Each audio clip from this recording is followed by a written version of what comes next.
সুখবর টেলিপাড়াতে। বছরের শেষে পরিবারে এলো নতুন সদস্য।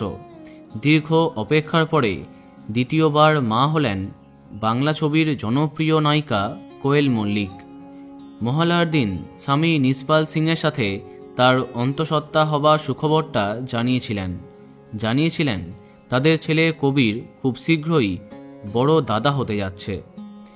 2020-তে করোনা আবহের মাঝেই একটি ফুটফুটে পুত্র সন্তানের জন্ম দিয়েছিলেন টলি কুইন। তার 4 বছর পরে গতকাল দ্বিতীয় সন্তানের জন্ম দিলেন অভিনেত্রী। এদিন সামাজিক মাধ্যমে এই পোস্ট করে সুখবরটা ভাগ করেছেন কোয়েল মল্লিক। এবার কন্যা সন্তানের জন্ম দিয়েছেন তিনি। 14ই ডিসেম্বর কোয়েল মল্লিক এবং তার স্বামী নিসপাল সিংয়ের কোল আলো করে এলো ফুটফুটে রাজকন্যা।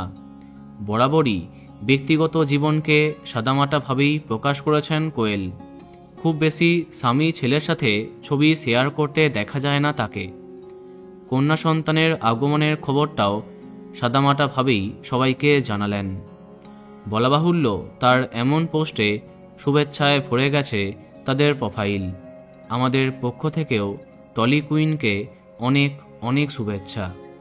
তো বন্ধুরা, তোমরাও শুভেচ্ছা জানিয়ে দাও, ভিডিওটি লাইক এবং শেয়ার করো। এই রকম আরও অনেক ভিডিও পেতে সাবস্ক্রাইব কারেন্ট পজ। ধন্যবাদ।